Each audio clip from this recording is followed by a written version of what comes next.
Shoulder injury was listed as limited. You see him here going through some drills. I don't see any extra padding around the collar. Looks like he could go. Yeah. Instead of Gardner Minshew. But they're hosting the Saints this Sunday. I think the bigger news than Jalen Hurts is Lane Johnson, Colin. I dug up this stat. Lane Johnson, when they're missing their great right tackle, the last 3 years, not the same 3-10. That's what their record is.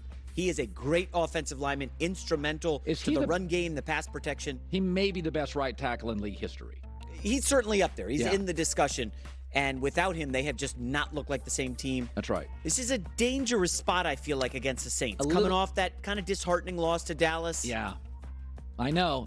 I want to go Saints, but I look at the Saints injury report. They're missing their left tackles out. Alvin Kamara is not practicing.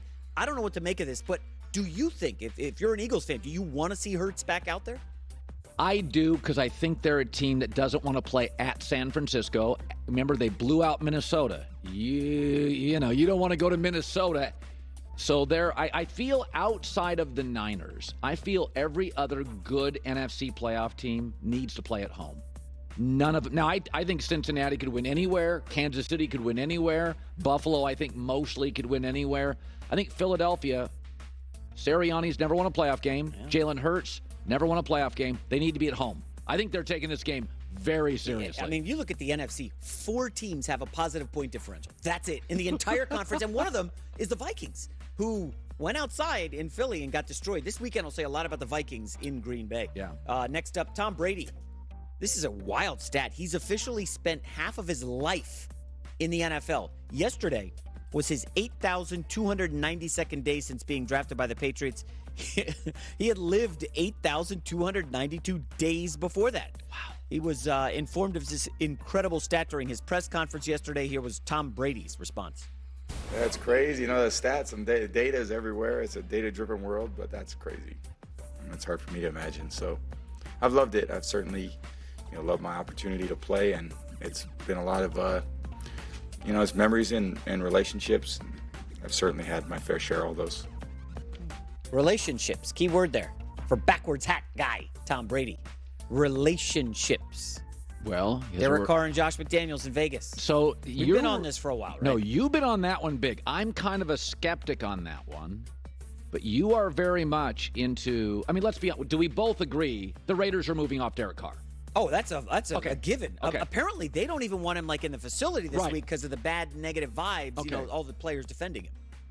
So your options are Josh McDaniels now. This is his second go as a head coach. It's starting badly. What would you want? A rookie quarterback or Brady? Or I think Jimmy Garoppolo is really the only other. You're not going for Ryan Tannehill. That's not happening. And you're not going for a kid. Yeah. And just a reminder, so the guy they're starting this week is Jarrett Stidham. A lot of people scoff. Who's Jarrett Stidham? What has he done? You know where he was before Vegas, right? Yeah, in New England with Josh McDaniels. Yeah, but he's not a starter. Josh McDaniels likes his guys who know his football. Jarrett Stidham knows his game. Tom Brady knows Josh McDaniels. It's just it seems like a natural fit, Colin. But you don't think Jarrett Stidham's the answer? No, hell no. Oh, sorry. No, I do not think Jarrett Stidham's the answer. That was a little early for a hell no. All right, let's wrap up with the biggest game of Sunday in the 4 p.m. window, East Coast time. Geno Smith revenge game against the Jets. They drafted him back in 2013. His first 4 seasons there included a lot of futility, and I think he got punched out by a teammate, right, at practice. Linebacker clocked him in the face. He's talking about facing the Jets with a playoff spot on the line for Seattle. Says he's not focusing on the revenge aspect against his former team. We need a win so we can get to the playoff. Obviously, there'll be some speculation, some talk about that. It comes with the territory. It's to be expected. I got a lot of love for the Jets, the organization, and a lot of people that are still there that were there when I got drafted. So for me and this team, it's business as usual. Another week to prepare and a tough challenge for us to go out there and try and get this win. We need it. By the way, the season started all of us laughing at Russell Wilson, and Pete Carroll really knew what he was doing. Geno's not the answer without a run game, and they have to go to the draft where there's about one quarterback per year that's a franchise quarterback. So that I like that he came out and defended these wild rumors about Russell Wilson. Some are rumors, some are not. There's discussion that he has a parking space. Okay, first of all, I drive into the Fox parking lot every morning. There's 15 to 20 reserved parking spots. I imagine for senior management. Every place I've ever worked, there's reserved parking spots for managers. I don't think anything of it. I'm over there by the dumpster. What do I care? It's a parking spot. I like the exercise. So if he has a parking space, who cares? All my bosses have always had their own parking spots.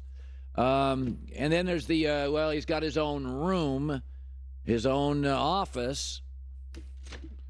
Can I just say this? If I owned an NFL franchise, I would give my GM his own office, head coach his own office. When I used to work covering the Tampa Bay Buccaneers, the GM and the coach had their own office. So did the scouting director. And I would consider absolutely, if I had a veteran quarterback making over $250 million, I'm a Mahomes, that kind of guy, Aaron Rodgers, I would consider giving him his own office. Occasionally, I'd ask him if I could pull a sponsor in to say hello, or a lucky fan group that won a contest. But it gives him some privacy to bring in maybe his other quarterbacks or receivers. I just don't think it's excessive at all. Maybe I'm off in the clouds, but every company I've ever worked at, mid-level managers get parking spots and offices. I don't know. It doesn't seem like a thing. But Jerry Jeudy, to his credit, the young man deserves some respect here because stuff gets on the internet. It becomes an inferno. And Jerry Jeudy said, stop the criticism of Russell Wilson. I'm just tired of reading things about my boy, making it seem like, oh, he's not a good teammate. He don't other unnecessary stuff that's not true. And I just want to get it out the air, like, that he is a good teammate, and he is a hard-working teammate. And I just feel like I just needed to get that out there because there's a lot of false narratives going around here that I'm getting tired of seeing. Okay, again, Russell Wilson may be washed. I think Jason McIntyre and I have been on the side of we can't figure it out. I believe about 70% of the problems are a completely overwhelmed head coach. Their best offensive lineman on a weak offensive line got hurt in Game 5. Their best running back got hurt in Week 4, and then they bailed on their backup who kept fumbling. So Russell Wilson here, new system, new coach, tough division, young receivers, bad O-line, running backs gone early, coach over his skis. I think it's about 70-30 on other stuff. I could obviously be wrong. There is no precedent from going from 100 quarterback rating 4 straight years to garbage. There's just no precedent for it. But I will say this, is that, and this is probably a good thing. Most comedians, honestly, should be liberal because they should be fighting power. It's funnier to make fun of rich, powerful people. It's not funny to make fun of poor people and people that are being overwhelmed in life. Most comedians should be liberal. They should fight. So should newspaper people. They should be fighting corporations and power.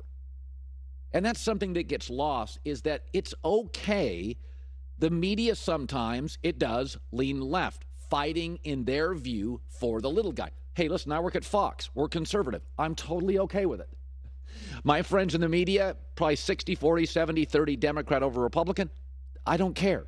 Good people, good people. But I do think, and this is why this matters, is that sometimes Russell Wilson comes off as very corporate, says whatever the owner wants, says whatever, it doesn't come off as authentic. He's get me my money, beautiful wife, corporate guy, little cringy, and the media doesn't love him. For a long time, they loved Aaron Rodgers, the contrarian, until that vaccine stuff. So, my takeaway is I get why some of the media don't like certain people who come off as powerful and corporate. But it does feel a little bit like we're piling on here. Nathaniel Hackett wasn't even a coordinator in Green Bay. Was he even truly a play caller consistently? I mean, Aaron, they say, runs what Aaron wants to run. He blew off Mike McCarthy for years, and McCarthy had a Super Bowl. McCarthy's got the Cowboys going to finish like 13-4. Maybe Russell's washed. I could certainly, I don't know how to explain it, and I get some of the animosity here toward him, but it does feel like parking space? Really? That's got you worked up? I mean, if you've ever worked at a corporation, mid-level managers have them. He's got his own office. Who gives a rip? I do. I talk into a microphone for a living. Now, half the time I come into it and Bradshaw's asleep on the couch eating all my snacks. It just feels a little bit like piling on. And Jerry Jeudy, to his credit, came out and defended his guy. J-Mac with the news. No. Turn on the news. This is the Herd Line News. Franchise quarterback you spend $250 million on has his own office. I'm stunned at that development. Like, what the heck?